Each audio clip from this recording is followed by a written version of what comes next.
welcome to LipRoll, everyone. We've kind of got a whole different thing going on today, and we have this amazing person sitting over here. Who's this amazing person who has been behind the scenes for a very long time? This is my first time on LipRoll. This is exciting. So we have our producer, one of our producers, Spencer Riley, and we're loving having you as a guest today. But you're not really a guest. I guess I'm the guest. Yeah, I don't even know what's happening today. It's all about Valerie. Finally. No. Yeah. So Spencer, you obviously behind the scenes, you've been doing all of the things that people don't see that makes this show run, and you've also done a whole bunch of other things as well. That you have projects that you have going on right now. TVC. Can you tell us a little bit about that? Yeah. So I started most of my creative stuff as a musician. I still do that very much, but I love podcasts, and so when I started training with Valerie. We were doing some video stuff, some other stuff we want to do, more things with our label. And so we got into LipRoll. How long has that been? When did we start? Do you remember? When did I start training with you? Yeah. I think I was 24 and I'm 27 now. Or it's probably 24. Oh, you're so old. So I think this like 3 years ago. And I think I came for like 6 months maybe. Yeah, you did. And I still would train with you, but I'm here with you doing this. Yeah, hey, I'm happy to be able to do this. So this is good. Yeah. No. So let's talk Valerie and LipRoll. Let's talk me. Yeah. So all about you. We figured let's get some context behind the show and let's figure out Let's tell our listeners kind of what, how this all started and what we're doing and exactly. All right, I'm not going to roll over you guys. I promise. I'm just here. Shh, serenity now. All right, you go. And so tell us why. One of the things we were talking about with this is why did you agree to do this podcast? Well, it's interesting because I've told many people this story before, and one of the reasons was when you explained it to me. I had just written this book. And I've been working on it with you, but for years now. So I just written this book about the music industry and about my clients and the trials and tribulations of the music industry and it not being as glamorous as we think it is and the mistakes that people make. And so sort of like the underbelly of the music or the entertainment world. And you pitched it to me kind of similar, but in podcast form. My first thought out the gate was no. I'm not going to do that because I'd never asked anything from my clients in all the years that I've been teaching, and I like them to have their privacy and their anonymity. But in today's day and age of Instagram and social media, I don't know. I just was kind of time to celebrate my career. I think in a weird way. I think one of my clients had come in and said, you really should put stuff on your walls because I thought that for a long time. Yes.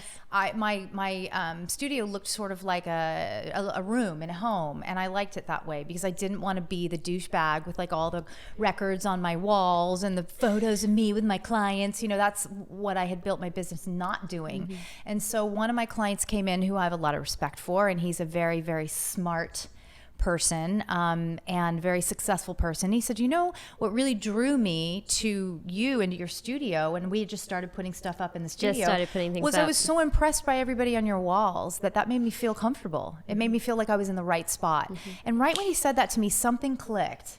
And so we started doing that in the new studio, putting stuff up on the wall. And so I think when you had come to me with the project, I was in a place of, listen, I've been teaching a long time, and this is a celebration of my clients. It's a celebration of the studio. It's a celebration of music and kind of what people don't know, they don't know. And so that's sort of a longer answer. But when I just went home and pondered it and I thought about how close the podcast was going to be like the book and what I could talk about on a live platform instead of just in a book, that was very exciting to me. And I just felt like I didn't think people would say yes. I thought they would be, no, we don't want to do this because they're all very private, even though they do interviews, and everybody was a yes, right? It was amazing. I loved it. We gotta know. You did have that reservation right at the beginning, and I remember we went back and forth a few times over, is this the right platform? Right. Is this how you want to do? And then you were talking about it, and you're like, actually, this is what I've wanted to do. I just didn't really know the world of podcasting. Right. And then when we started diving into it with you, Spencer, and all of the chats, and Val was getting more and more excited. I remember she'd jump on the phone with me and we'd be on the phone for like an hour going through whatever hour conversation you just had with her. Right. And seeing the client's reaction to it, and people do want to share their story. And I think that's what's been such a draw about this, is it hasn't been about the latest gossip and the things that are in People magazine, even though we all, tend to open that up when we're at the dentist office or wherever, but it's been great really getting to know their origin story. Like, we're just going to kind of get to know you and today. Well, I think also just for me, sitting down with them and interviewing them, finding out what's the one comment. I'll see if you know this, because I know what it is, but what is the one comment that we've been getting from all of our guests that leave, right? They come in and they have this experience and they're all saying, I felt like sometimes I have a 10-minute interview and it feels like it was 45 minutes long. Here, the interviews are 45 minutes long, but they feel like 10 minutes because I know the person. And so we're able to draw a lot more out of them. You're their friend. Yeah, they trust me, and there's a comfort there. And I think I underestimated that when you brought the project to me. And so it was kind of nice to discover the more and more guests that we had on, that they were all sort of having the same experience. So that really made me happy, because trust and comfortability and safety for me, for my clients, is number one. Right. And so I think once I figured out they were all happy to be there, and that the conversations were flowing and we were getting these great stories that we would never otherwise get from them, I think it was a really positive experience. Totally. And I think as an artist, for me, I was even wondering, I was like, is this going to be too much of a reveal behind the scenes to where it'll make people, less, comfortable when they work? But I don't think that's been the case, because I think people now see like, oh yeah, when I'm with Valerie, it's private time. We're working on our own things.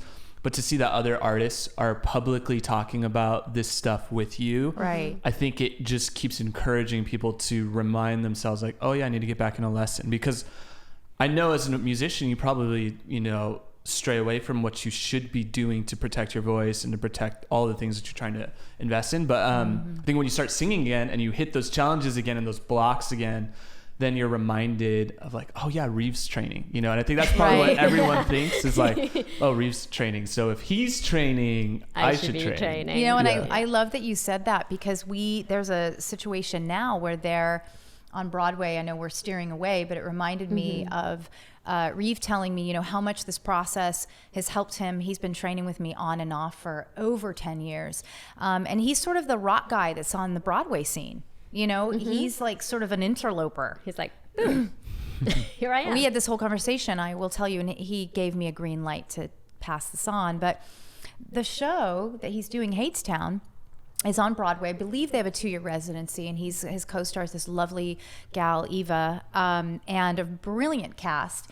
And Reeve is, pulling out, 8 shows and change a week, and rehearsals, and they're doing a record now, an album. And his voice is sustaining. He was just telling me the other day how impressed he was with the technique and being able to push through that and to stay healthy on Broadway as a rocker. And so he was a little upset because he did not receive a nomination for a Tony. And the show actually got 14 nominations for Tonys. They're all up for Tonys, including his co-star. And I've known Reeve a long time, and for the listeners that know or don't know him, he's a very, very private, very humble human being. One of the most nicest, sweetest people I've met. No agendas. He just wants everything good for everyone else. And for the first time, he was bummed out. He was really bummed out. And I just don't understand how he could not have been nominated, and in his cast and his co-star agreed. They said it should have been 15. So, but the good thing is what we talked about. I said, you're not going down though. You're still singing. You're singing well. You're singing through colds and sicknesses, and and that's the training. That's the real training.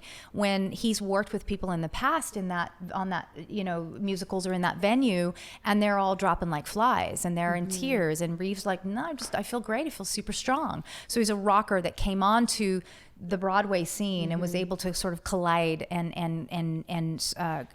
converge those two worlds and really do it very effortlessly. So I'm pretty proud of that. So yes, the training is very important. And I think it goes along the lines of what at Ildefonso we're always like drawn towards, which is those kind of shifts in someone's career that makes it an interesting story. It's like with you, like Reeve, Reeve's a rock star who shifted into Broadway and acting. Like you're similar, where it's like you didn't start your path knowing you were going to be a vocal coach. You were going to be, you're working at a label, Maverick, right? And you were singing and doing other things. And I think what's interesting about your career and a lot of people who are successful is like, there's that shift, that moment when you go, I could continue to sing and like have minimal passion in it. Right. Or I could shift into something that's like a major game changer for you. And I think that happens more so today because everyone has access to everyone else's career and they can pick up ideas. But like, I think those kinds of shifts happening earlier before the internet is like more unique, and that's probably what's made you stand out. Like how'd you describe that moment when, you know, you started to really get your first big clients and were like, oh, okay, there's like a lane wide open for me? Yeah, you know, it was a feeling, and I often, that's an interesting question because everybody asks me, why are you not a performer? So they'll see me sing or hear me sing or see something that I've done. And I said, well, I was a performer and I did it my whole life. I performed from the time, you know, I started singing in England in the 70s. To Rocket Man. Yeah, exactly, right? You know the story, it's in my book. She's referencing my book. Thank you for the book reference, Ella. You're welcome. But for as long as I can remember, I always performed, and I did, I studied opera in college, and I got a scholarship at my university to study opera, and I knew that's not what I wanted to do. I knew that opera was not for me. I was good at it, but I didn't have the drive and the stamina to withstand that type of career. It just wasn't for me.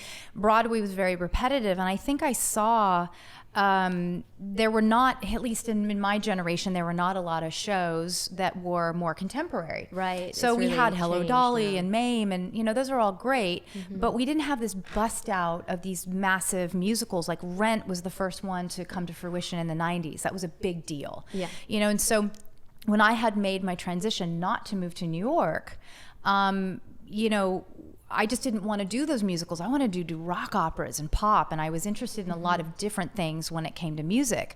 So I was asked to teach someone at a young age, and I thought, you know, teaching is a very personal thing. It's a very difficult thing. And just because you can sing doesn't mean you can teach. And I remember saying yes to this person, and it was for her 14-year-old daughter. And I felt like I had a propensity for it. It was almost like a weird calling. It was, I always tell people, I didn't wake up and go, I'm going to be a voice teacher. It chose me. There was a moment where I thought, okay, this is what I'm supposed to be doing. I mean, not to sound, too crazy, but it was like an energetic moment. It was a calling. I don't know. It was just something. When I teach, I constantly channel. And so I'm dealing with singers on an emotional level, a physical level, and a technical level. But I was channeling in my 20s, and I didn't know what that was. I didn't know what I was doing. I was just like, this is what I'm meant to do. I knew that I didn't want to live on a bus. I knew what my artists are going through now, which is really severe and very. They don't have a lot of a life.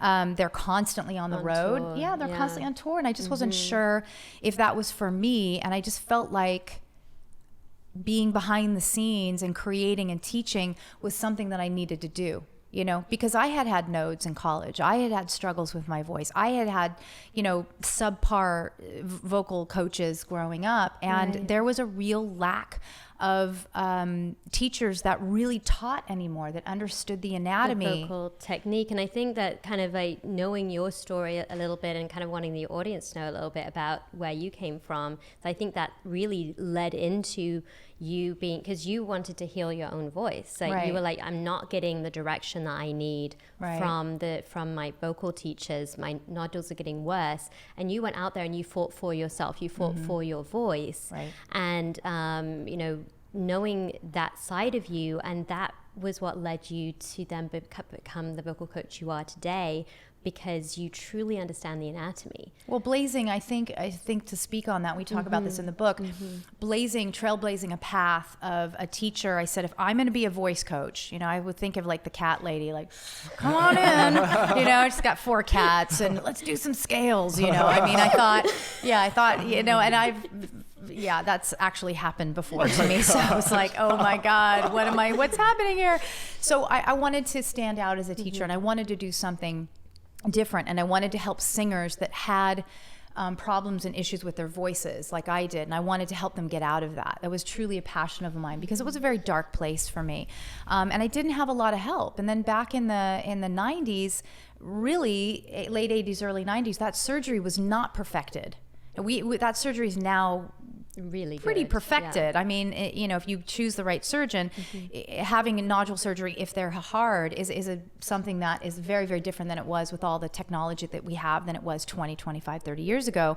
So I had to be my best advocate, basically, to answer your question. And I just felt like everything was aligning for me. And I was probably, I don't know, I was maybe in my mid-20s still working at Maverick when I just got hit by this lightning bolt. My father got very sick and ended up dying of asbestos cancer, which was just such a surprise. I was your age when it went down. And I remember him just saying, jump and a net will appear. I just wasn't happy. I wasn't happy working at the record labels doing marketing. And, I wanted to do something different, and it had to be in music. And so it just sort of came to me. And kind I said, it just came naturally.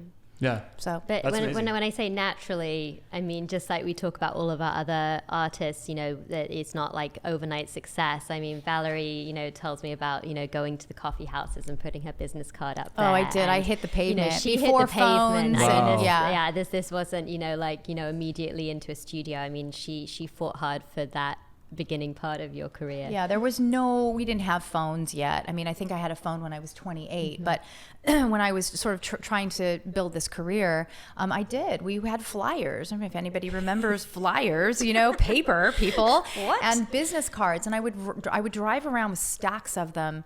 And I would go to, like Ella said, coffee shops and music studios and the Guitar Center. And I would just beg people to let me hang my thing up, like my little card up. And then I think I'll tell you what, one of the smartest things though I have to say I ever did was I knew at a very young age that I needed to align myself with people that were way smarter than me. Right? Yeah. And that were doctors and surgeons. I thought, well, how am I going to set myself apart here? If I truly want to help my singers, I have to understand the medical side of it. And so I walked in with this like really nice package and I went to Chapman University and this is my stuff and this is my resume and I had like my headshot and it's so stupid, but it worked. And I reached out to one of the top ear, nose and throat surgeons on the planet at the time, which was Joe Sugarman.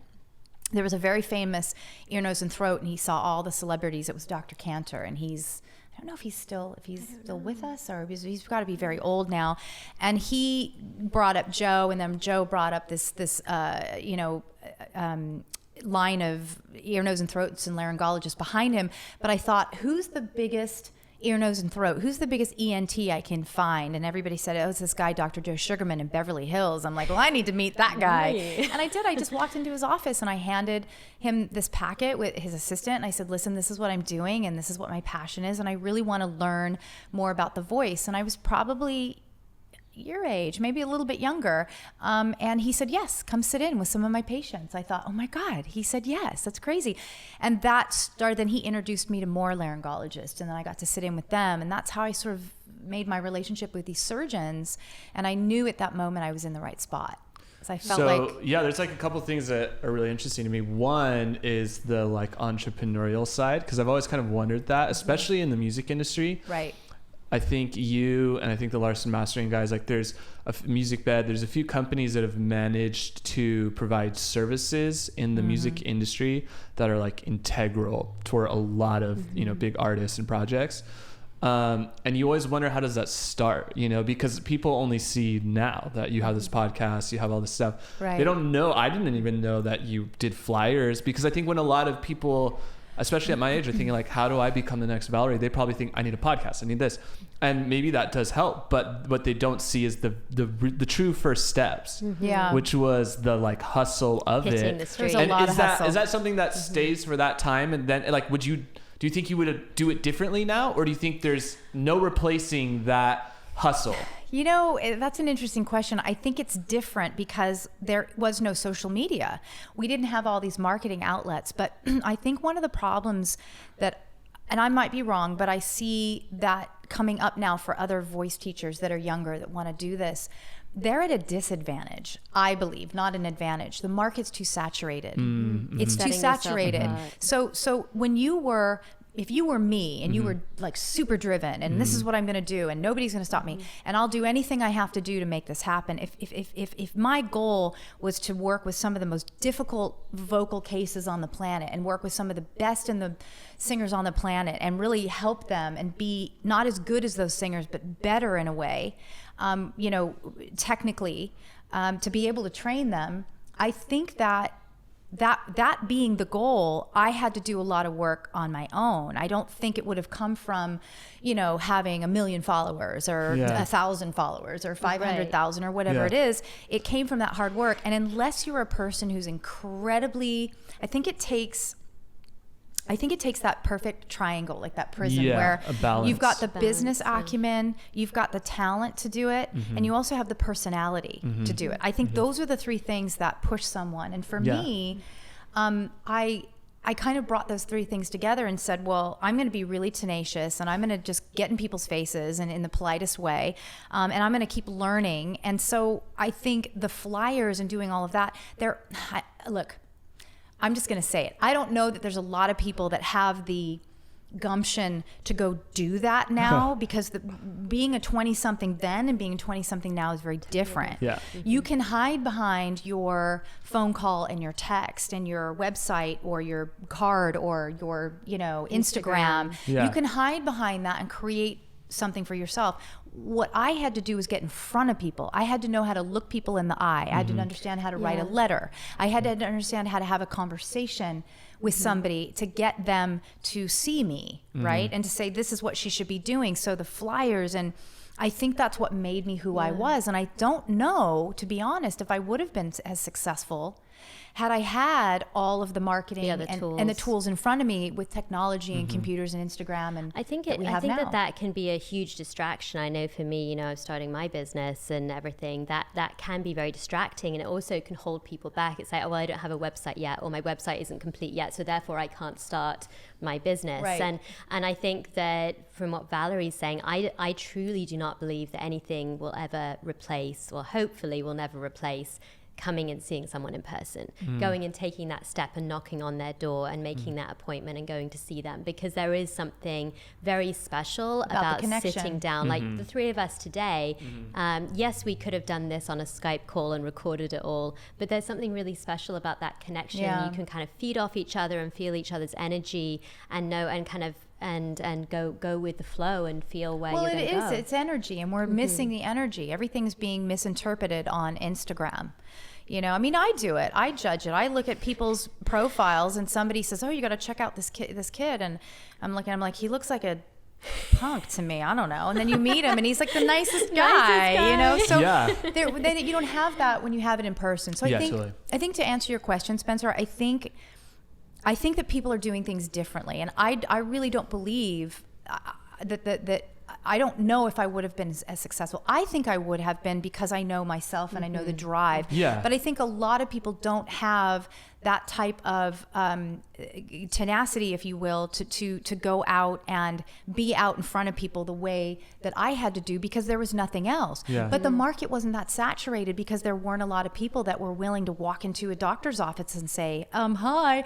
You know, maybe it was ignorance, maybe it was naivete, but who gives a shit what it was? It worked because my parents, this is all the foundation. My parents taught me how to get in front of somebody and look them in the eye and have a proper conversation with another human being, right? And I think that plays huge, and I think we're missing that now. Yeah. We're missing that. So I don't have the answer for that. I just know that I worked really hard to get where I'm at. And I did it until I hired you. I basically had one other assistant. I didn't have anybody helping me. So I would say for 12 years, I did this by myself. I did all the marketing, all my flyers, all my scheduling, all my invoicing, dealt with all the personalities. It was a lot of work. I didn't just roll in and teach clients. I had a whole business that I had to build on top of that. And then I had to find a studio. And I'm like, how am I going to pay all this rent? Overhead. You know, so all the overhead. And so it's scary, and I think that it kind of makes you who you are. You know, it makes you who you are, and I got my first big client off of one of those boards. Yes, Wow. that's Who was right. that? That's Right? Taryn Manning. Yeah. Wow. So I had these business cards printed up, and I was acting at the time too, and so I used my headshot, which I still have for business blackmail. card. I would love to see that. And It is so good. my husband actually still has it. It's in his wallet, like the original Nice. when we met. I'm like, I don't know, maybe I handed him my card, and he wrote my number on a dollar bill, and So good. But I had put it up on a board in a music store. It was like a local music store, and there was probably 500 other, you know, those papers where you're in college, you're looking for a roommate, and they rip off the number. I mean, that's the way that we all communicated. So I had it up on the board, and I got a call from this girl named Taryn, and she had been an actress, and you know, she was a really big singer back in the day. She had a band called Boomcat, if I remember that right. Yeah, and they were really good. I said, this girl's really different. So she comes in to my house. I'm teaching in my 1-bedroom apartment. And I asked her after we'd been training for a while, I said, hey, because she was somewhat of a celebrity. And I said, how did you choose me off that board? Out of all those people and all those business cards. And she goes, you know, you just had kind eyes. Wow. And I'll never forget her saying that to me. I just liked your photo, and you look like a really genuine person, and it just caught my attention. Wow. But that's even just that. Yeah. Yeah. You know, And for and then- people who yeah. don't know Taryn Manning, I know her from Orange is the New Black. Yeah. I don't remember the name of her character, but I don't either, She's but she very has really recognizable. bad teeth. yeah, it's a pretty crazy character that Yeah. she plays, but Yes, that's a really cool story because I think that's the cool element of like that triangle that you're talking about. It's you have to have the kind eyes. You can't fake that. But then Yeah. you also, if you don't have the flyer, you're never in front of her. But if you don't have the knowledge, when she does show up, Right. there's nothing to follow through. You Right. know? So it's that full kind of balance. It's that play. trifecta. Yeah. And I look back now, I look at the career she's had, which is so phenomenal. And she was in Changing Lanes with Britney Spears. She was in Hustle and Flow. She was in 8 Mile with Eminem. And she's a very gritty actress. She also has an incredible musical sensibility about her. And, you know, she was that client where I thought, yeah, this is great. Here I go. And that sort of started it. And then she sent somebody and somebody else and somebody else. And then years later, I got Avril Lavigne, and, you know, and then it just kept rolling. Then I got Nashville, the series Nashville, and started doing TV and film. And I just learned. I learned on the job. I learned being vocal producing with these amazing, remarkable producers. And it's just time.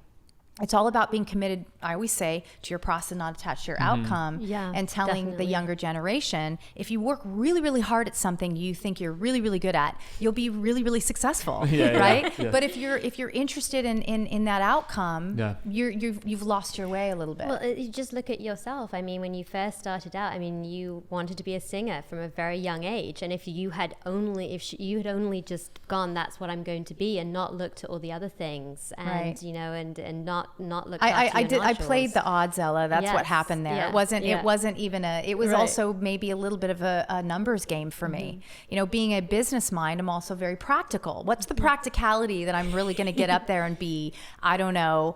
But I don't even want to say Beyonce, but the wrong thing. I'm like, I you're know what I Either almost vocal said. coach or Beyonce. Those are the options.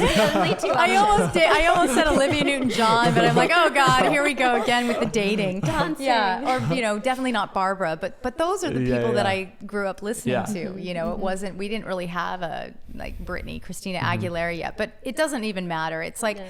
I knew at a very young age, I was very practical about it. I had this very clean instrument, and I was a very trained singer. And I just knew then what I definitely know now is that you have to have writing chops, right? On top of all of that. And you also have to have a certain tone, you know, and have something happen to you in your, a tone in your voice, something really cool. You know, I have some singers that have an incredible tone, but their technique is terrible. They have no currency for live. And then I have some that have incredible technique, and they're kind of not that interesting. We got to find something interesting about them. So I think for me, I knew at an early age, didn't want to tour. Although it's ironic, I tour with my clients now, but I get to come home. Yeah, right. totally. I don't have to go on stage every And night. there's a different kind of pressure to that as well. Yeah. 100%. So I think, yeah, I mean, coming full circle, I knew at a young age from the beginning of your question that what are my best odds and what could I see myself doing in my future in my age that I am now? I'm exactly where I said I was going to be when I was 24, when I was 25. Where I am now in my life, 25 plus years later, I'm exactly where I said I wanted to be because I just stayed the course. Totally. And I think that's a huge part of the process. And I think for me, even, I think when I met you, I think I was even realizing it because I had someone tell me like someone my age, but like, are you an artist or are you a producer? Because if you want to do both, it's gonna be really hard. And my whole life I always thought just artists, like I just happened to produce, you know? Yeah. And once I started to flip it a little bit, like, okay, I'm gonna give myself a little bit more time for the artistry. And I started watching like the Mark Ronsons of the world and the Pharrells and the Diplos. I'm like, those guys are making my favorite music that they've made at 40, 45. I was like, so it's a lot longer of a career path that you have to prepare for. So I think that staying the course is the biggest element, because even when I look at like younger up and coming producers or writers as they come in, they're like, wait, we have to write how many songs? It's like, it's monotonous. It's like, and you're not going to like most of them. Yeah, it's exhausting, you know? It but is. I feel like that's the biggest thing I'm always begging from songwriters or artists is like, just write, 5 songs with me as opposed to 1. Because if we write 1 song, I could almost guarantee you we'll never use it. Like the first song is so bad, so it's like you have to have that sense of like just staying the course. That's like just staying the course, just picking something that you are good at, that you have a propensity for, and flashing forward 10 years, 15 years and going, will I still be happy doing this? My question was, I'll be happy doing it if I have the biggest singers on the planet. If I'm no offense to teaching kids, I taught kids for years, but if I have to teach kids all day, I don't think that would make me happy. So that was my drive. That was my drive. It lit a fire under me, like big time. And the other thing that lit a fire under me was I didn't want to work for anyone. Totally. I was not happy in the label situation because, you're underappreciated, and in your 20s, you think you're totally, I was entitled too back then. I thought, well, I'm doing all this work and my boss is getting all the credit. Well, now I understand why, because I'm the boss. So I get it. It's like, well, this person put in all this time to have this career, and you're an executive assistant, whatever you're doing. And you're working hard. You got to pay your dues, and I get that now. And I think I got to be honest, at 24, 25, 26, that was still kind of lost on me. I just thought I was owed something. And so I don't know that we've changed so much. I think the entitlement has gotten way out of control, but I think we still have that in us as young people. We're still finding our way and figuring out how life works. And it's like, don't worry about what you're not getting. You're getting an education, and if I could, my older self could talk to my younger self, I would tell my younger self to just zip it and take all the information that you can, because one day it will be yours as well. Exactly. If you stay the course. Exactly. Totally. That's amazing. That reminded me of another thing I wanted to ask you about, which was, to go back a little bit with Sugarman, it seemed like you're not just staying the course, because I think there are those vocal teachers that you talk about who are kind of creepy, or you have, which I get from artists a lot, like, oh, my friend teaches me piano and they teach me how to sing. And I'm like, that's why you're straining. Like, that's why all of this is not working. That's a big red flag. So I think those people are staying the course, but literally that's all they're doing. Whereas I think you were adapting, looking for mentors, looking for parallels and connections. So that way, when you are this successful vocal coach, you're not living in your own world. You're connected to still the labels, even though you don't work for them, but you serve a role that's bigger than yourself in an artist's career. You're a part of a network of of people, so like, how do you find that balance? How do you know when something needs to switch? Like, yes, I'm staying the course as a vocal coach, but I need to try a new approach, or it's time for me to evolve, to enhance the process, to add Ella to the process, to whatever it is that you're doing. Is that purely intuition for you, or is that strategy, or desperate need? I was just going to say, I'm not going to say it, but desperation. No, I think it's a little bit of all three. I would love to say, Spencer, that it was all strategy and that I'm that smart, but it really was intuition and need. It's intuition and need. So when you have different responsibilities in life, and I have twin boys that are now 10, but when I had my boys, I couldn't keep up with everything. I was drowning.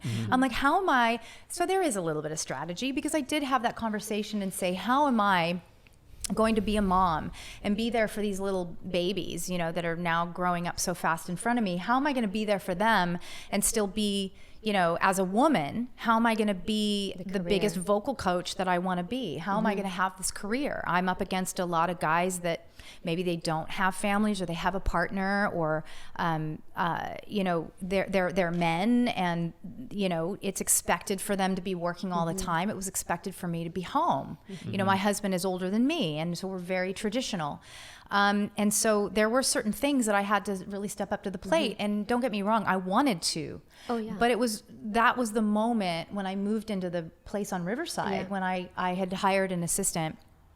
And I knew that I needed someone to schedule and to do all the day-to-day things that I just couldn't get to, because I wanted to create things. You know, I tried to do something similar to what we're doing years ago, but it was new, and we weren't like trying to find that connection, and we weren't going about it in the right way. And I needed a team like you guys, like Ildefonso, to come together and like guide me, because it's just another huge job that I have to think about. I just couldn't tackle it on my own. And so when those things started coming to fruition, and I turned, and you were a student of mine, you were singing, and I had said I want to write a book and I want to do all these things, and Ella was so put together. She came in as a singer, and she would just walk. She just can't help herself. She goes, you know, you really should get some things on the wall, and it's very blank in here, and you know, Ella her little impression. Yeah, so thank you for the impression right there. Sorry, that's terrible. Keep that one. It's not my best British accent, but it was sort of her tone. You know. Hello. Now I've turned you into Mrs. Doubtfire. Hello, my name is Mrs. Doubtfire. Hello. But she had this way of wanting to help people, and I could see that she was incredibly bright. And I said, I got to get this girl. So I asked her, I said, well, you want to take on a project and like just help me at the studio? And that's sort of the assistant side started evolving.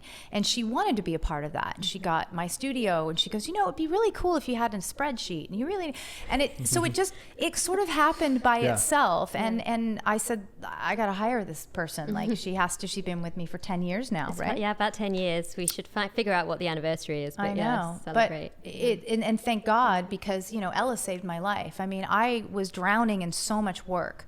But she allowed me to be a mother and to do my job and to roll in and teach and be with my clients 100%, not be exhausted by all the day-to-day that I couldn't do. So it did just evolve. And I think as far as projects go, there was really no the strategy was to keep moving and getting great clients and great singers and people that are tough cases and fixing them and aligning. I think Nashville was really, you vocal produced before, but Nashville was really where she took off on the vocal producing. You're working with T-Bone Burnett and being in Nashville with the cast recording.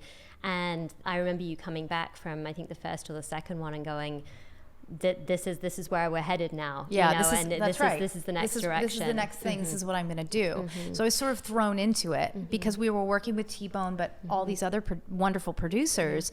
And I also felt that there was a huge gap, the communication between you know, the person's voice and what they needed in the studio. You know, you have a lot of these great producers that it's out of their bandwidth. It's not in their, they're saying to a singer, smile. They're trying to get a certain energy or whatever. And we all know as singers, you know this now, you know this, I know this. You don't want to do that. It creates energy, but it also creates all the tension in the neck. And not to get too technical, because I could talk about this for 5 hours and everybody would be drooling asleep. But it is really important to understand those elements of like, no, just narrow the vowel, change this word to this word, and then lean in. And I'll give them, let's say, 2 tools out of the toolbox, and the producer looks at me and goes, "That's it. That's perfect. We're done. Moving on. That's a pass." So I recognize that there was a communication breakdown between what the singer needed to do and what the producer needed from the singer. Totally. So I started filling that gap. And that's how I started vocal producing and bringing what I did in my studio in a voice lesson into the recording studio. Totally. And then live. And then I got bigger and bigger clients who needed help on tour. They needed help live. That's when I sit backstage with my pack with their mix in my ear, and I go through, you know, even like a big band like 5 Seconds of Summer now, I've got 4 of the 5 guys sing. I'm switching channels constantly. You know, I'm dealing with Luke's vocals, but I'm also dealing with Michael and Callum and Ashton, you know, and flipping in between these channels to try to figure out what we could do better cohesively. Yeah. So I think it just all sort of happened organically as my clients got bigger, and the roles that needed to be filled for them there's these huge gaps. Yeah. I filled in the gaps. Totally. Yeah. And a part of that, like Ella mentioned and you were talking about, is the vocal production. Like what would you describe is your job as a vocal producer, and where does that line move depending on the producer you're working with? Like, yeah, that's a great question.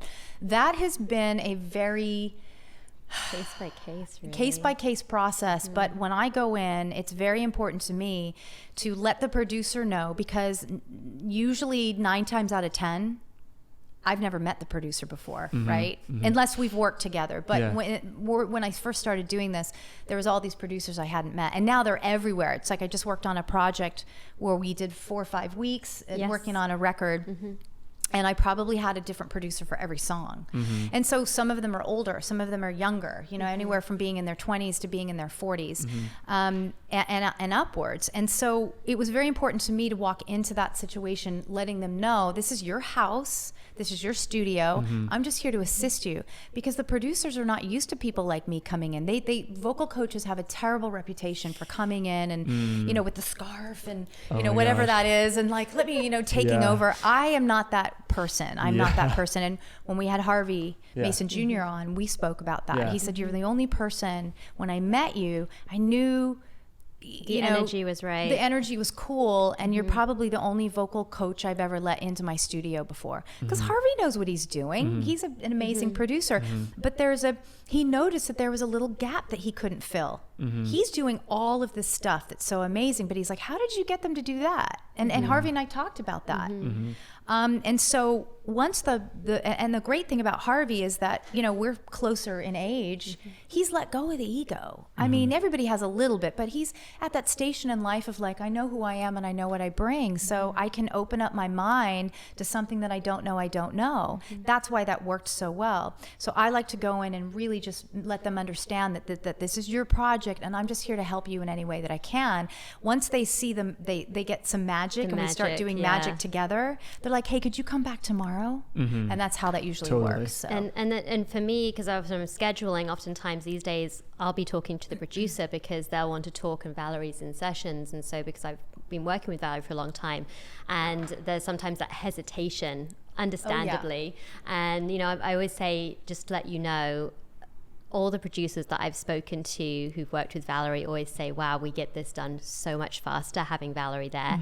And just saying that, because as you know, being a producer yourself, and you know, sometimes you can kind of feel like, okay, how many more takes is it going to take? You don't want to sit there for hours, because then you still have the comp and there's all of that. Exactly. And when they hear that, that's when the shift happens, because they understand then that it's not Valerie trying to and you're on their team. Producing. Like you're helping them I'm accomplish just helping that them. goal. I'm just helping them accomplish a goal, and I'm helping them get that record done in 2 hours or 3 hours, you know, whatever it is, the vocals, it's 1 hour instead of 5 hours, and going through a big process where sometimes the singer hasn't met the producer yet. You know, if they're more of they're not an A-list singer, they're meeting the producer for the first time, but they already have a relationship with me. So it kind of works nicely, because I'm able to help the producer bridge that gap, and then at the end of the day they're like, oh, that was that, you know, they have this thing built up in their head that somebody's going to come in and take over. I'm like, that's just not my job. So wrapping up, I think just to give people a little bit more context, especially with what we're talking about, could you give us some of your discography as a vocal producer? Because I think that's like another element of this kind of complex career you've built that's still incredibly focused. It's like you are a vocal coach, you vocal produce, and me as a producer, like I'm just really interested, because I know you've mentioned to me some of the songs and names, but like, are there any you could give us that are like that you've been doing recently? There's, you had that, I love that song from 5 Seconds of Summer, the one that you worked on them with. Oh, Who Do You Love? Who Do You Love? Yeah, so I got to work with 5 Sauce on Who Do You Love. They got together with the Chainsmokers, and they're going to do it. For people who don't know, they're doing a huge tour in October, guys. Get your tickets. I think I talked to Drew yesterday. They're 50-60% sold. I don't know. But anyway, the ticket sales, get them now. And that was really fun. And we got to go to New York and work with them live on one of the late night shows and work with Drew and the boys. So that was interesting having them all come together. A bunch of 20-somethings. And then you had Noah Cyrus has had a number of things. I know she's working on some stuff now, but she had a number of things that you've been working with. So all of Noah's, her first album, Building Which Noah. Is amazing. From the time she was 15 to now she's 19. She's one of, I've told you this before, but she's one of my favorite female vocalists right now, especially you went live. to the show with us. Yeah, that was so fun. And it's like, I love the writing of that record. And so she's a voice that like, and I don't know how you feel about this, but as a producer, I always feel a little bit like it's cheating to show another artist, like, this is what emotion sounds like. This is what this sounds like. But I think it's really helpful. Yeah. And she's an artist that I always find myself like, wow, how did they get that emotion? And I know it comes from her as an artist, but still it is still a team effort when you have a producer and everyone can get on the same page, use the same vocabulary of like, this is how this record should feel, Yeah, it's just, that's very creative, and so I just hear tones of voices and get them to, like in the studio, we say, if I've got an emotional take, which is fantastic, but it needs to be tuned a little, the producer will tune it. And that's what we want. If it's perfectly on pitch, but there's no emotion, we're not going to deal with that, right? We're going to try another take. And then live is different. You have to have the live currency for that. But I mean, Nashville, we did the TV show Nashville for 6 years. And then the whole cast, Lucifer. Oh, yes. Ella's favorite. Tom. I know it's not, no, we're A not LipRoll releasing this today, favorite. but it releases today that we're recording May 8th. Yeah. So a lot of Lucifer, a lot of shows for ABC, a lot of movies. There's a couple that I'm working on right now that I can't talk about yet, but I will be able to soon. We're working on 2 pretty great films and working on a television series. And got to do Brendan Urie, by the way. It was wonderful. I got to work with Brendan for a few months before he did Kinky Boots on Broadway. Wow. And he's such an amazing singer, but just getting past that range and dealing with some of the tools to hit those really, really high notes that you have to hit sort of, like 8 shows a week.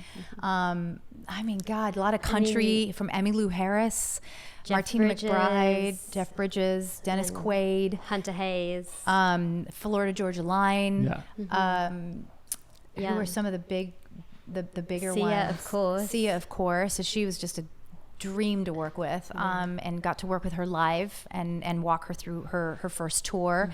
Down to rappers that want to sing now. And I mean, it's so hard when you ask it's me. endless. Well, it's endless. Go to ValerieMorehouse.com/clients.